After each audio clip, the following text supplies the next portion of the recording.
Os podcasts mais fodas, eu tenho, vamos lá, top 1, aí é o significado pro canal e pra minha vida. É o Danilo Gentili. Aí eu vou explicar por quê.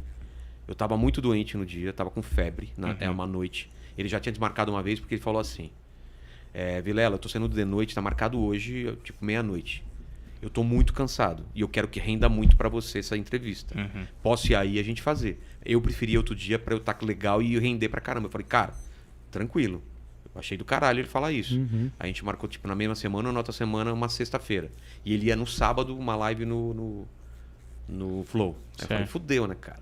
O Flow vai lançar no sábado, eu gravo na sexta. Se eu lançar logo em seguida, eu vou ser comido pelo Flow, entendeu? Então a gente segurou esse material e soltou tipo 1 mês e meio, 2 meses depois. Você não acha que foi bom pra você? Claro que foi. Porque eu acho que foi tão interessante no Flow que as pessoas falaram, mano, eu preciso ver mais. Então, mas eu não sabia disso.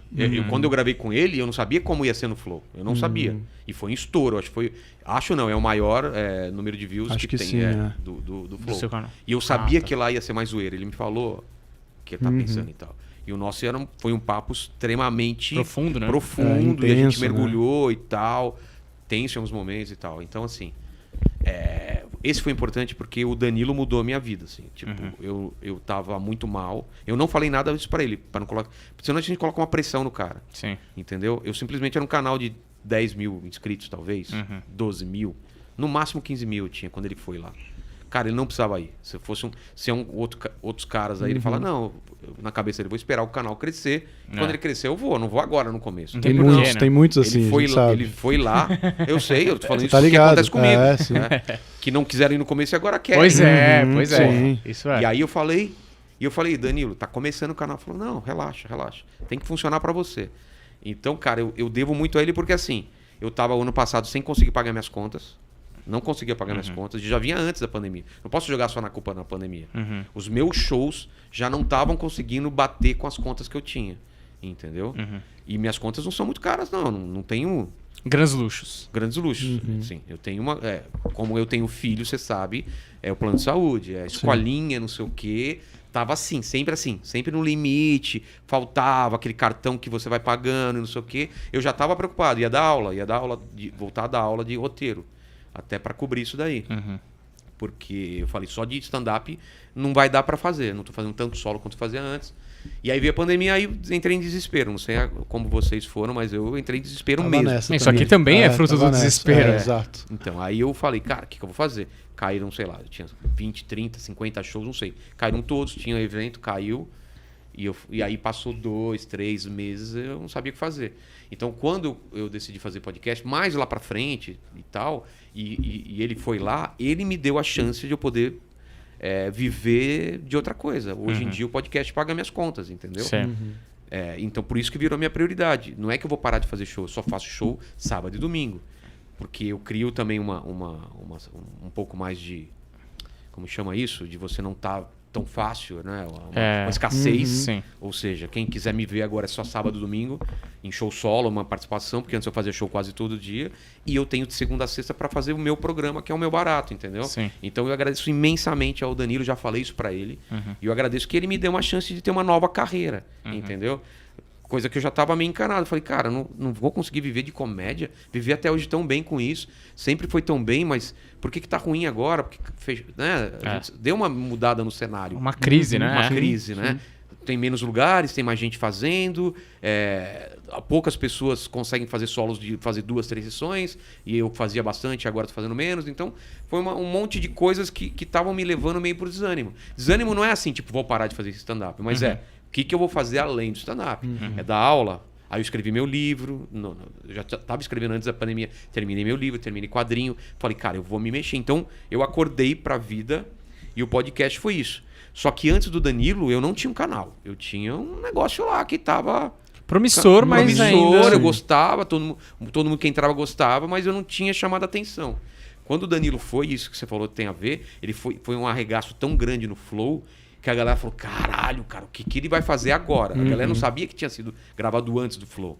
Tanto que eu tive que colocar um recado antes, falar assim, ó, porque todo mundo, e as advogadas, vão? Pra quem não sabe, ele levou umas gostosas pra lá, como se fosse advogado, e ficaram zoando Esse moleque totalmente intimidado, E todo mundo achando que as advogadas. Eu tive que colocar um recado no começo assim, as advogadas não vieram porque minha mulher proibiu, papapá. E aí foi legal. E aí a galera viu um outro Danilo, cara. Lá eles viram o Danilo zoeiro e vamos lá e fumando charuto. E aberto, Lá no meu não, cara. A galera falou, caralho, eu não esperava. Foi uma porrada, cara. Porque ele entrou num mergulho, teve uma hora que ele falou do pai, da irmã, uma história super pesada, assim, que a gente se emocionou. Então, assim, nesse ponto, o canal deu uma guinada. Eu entendi o que era o canal. Até então, os bate-papos que eu tava fazendo, eles ainda não eram o que eu achava que ele devia ser. Eu não tava achando o mecanismo. O Monark foi o primeiro que foi lá nesse novo cenário. Cara, deu problema na câmera. Imagina, eu tô conversando com vocês e eu tô vendo que tá dando problema na câmera e o cara vai toda hora lá e dá sinal de que... Não se imagina muito também. Né? A gente já viu, a gente viu isso acontecer aqui algumas vezes. Sabe? Então, pô, eu ficava nervoso, porque o cara tá aqui, tem horário, e eu sei que aquela câmera não tá filmando, só tá aquela, e o cara tá tentando resolver. Aí depois eu descubro que tem problema de áudio, ele vai ter que passar um filtro. Então, assim...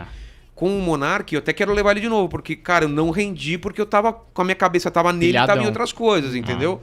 Aí, depois dele, eu não lembro a ordem, mas com o Igor, que foi sócio dele, já foi bem melhor. Mas mesmo assim ainda deu problema técnico.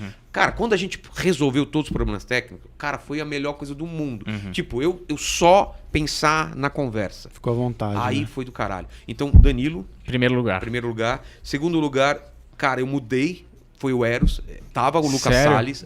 Eros Prado foi, eu não esperava. O que eu esperava? Vai ser só zoeira, a gente vai rir pra caralho. E tem isso. Agora o final também, velho. O final Uma é porrada. absurdo. Ele contando a coisa do filho dele, que eu não sabia que foi entubado quando nasceu. E o pai dele que escreveu uma carta pro futuro. Antes dele morrer, ele escreveu uma carta que ele descobriu só depois que o pai dele morreu, cara. Puta, é fantástico. O terceiro, o Lucas Salles, que foi foda, Foi cara. intenso, Chorou lá, né? Chorou. O Ale Só de nos lembrar, contou, já ficou emocionado, cara. Assim, é muito foda. Como foi? Porque, tipo, você também, que nem você foi esperando esse papo com o Eros, eu imagino que com o Lucas você esperava algo mais descontraído também. Total, é só, porra, os programas dele que ele fez, eu não sabia desse lance. Explica Ele falou sobre exatamente o que ele assédio. falou. Ele falou então. sobre assédio que ele nunca tinha falado na escola, que o carinha lá, como chama o cara que fica na portaria, né? O Bedel. Colocava ele no colo e ficava roçando nele, dando aquela... Sabe aquela brincadeira que a gente faz com o amigo, de bater no saco? E aí, como é que vai? Ele fazia isso e ele achava, porra, mas não é brincadeira, porque...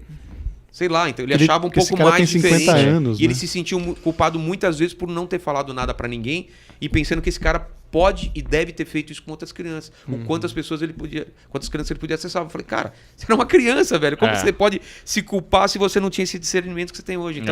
Então assim, tem coisas absurdas assim que acontecem. Então ele é o terceiro. O quarto aconteceu ontem, cara. Ontem foi com a Nani People. Ela terminou e falou, Vilela, o que aconteceu aqui? Não sei o quê. Ela chorou pra caralho, cara. Pra caralho, falando da morte da mãe dela, cara, que morreu nos braços dela. E o cara, eu não sabia dessa história. Eu falei, caralho, velho. Então é muito foda porque a gente não sabe a luta das pessoas, cara. A gente eu conheço você, e de repente a gente não sabe o que as pessoas vão falar na hora, cara. Você não tá preparado, entendeu? Por mais que você fala, não, a Nani deve ter uma história difícil de vida e tal. Mas você não sabe, cara, não sabe. E quando você tá aqui com o microfone, tá aqui com ela, o mundo inteiro...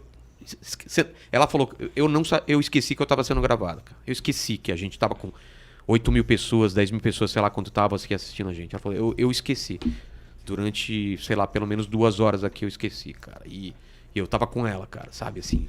Então foi muito foda ontem, cara. Você se conecta, né? O negócio é isso. A gente se cruza em camarim pra caralho. Não é a mesma coisa, cara. Mas quando você tá aqui, vira um negócio tão íntimo e pessoal, que você tá olho no olho, 1h30, sem nenhuma distração, sem celular, sem porra nenhuma. Exatamente. E você se é um conecta tempo que eu muito, tiro da né? minha vida pra escutar as pessoas. Eu já fazia isso quando, não sei se a gente saiu junto pra ir pra padaria. Depois de show, ficar em padaria até 4, 5 horas da manhã. Eu sempre fiz isso, né? Teve uma época que a gente fazia direto. Eu, Banguela, o Oscar ia de vez em quando, e era isso. Ficava conversando e tal. Então, eu tô fazendo isso gravando. E é mais intenso, porque agora é extremamente pessoal, né? Não tem um monte de gente em volta e tal. Não é a padaria que você tá comendo e tem mais gente. É eu e você, e a gente tá numa conexão de... Cara, eu tô abrindo espaço pra gente... Eu quero entender o que é sua vida, entendeu? E o Eros falou isso, o Ricardo de Barros, que foi um diretor do Pânico, também falou, cara, eu posso pegar esse vídeo e guardar pra sempre, pra quem quiser me conhecer, tá lá. Tem toda a minha vida, toda a minha parte emocional, toda a minha parte profissional, e essa é a minha ideia. É uma pílula da sua personalidade sintetizada em uma hora, como se em fosse horas ali. É um mini documentário da da pessoa. sua vida, né?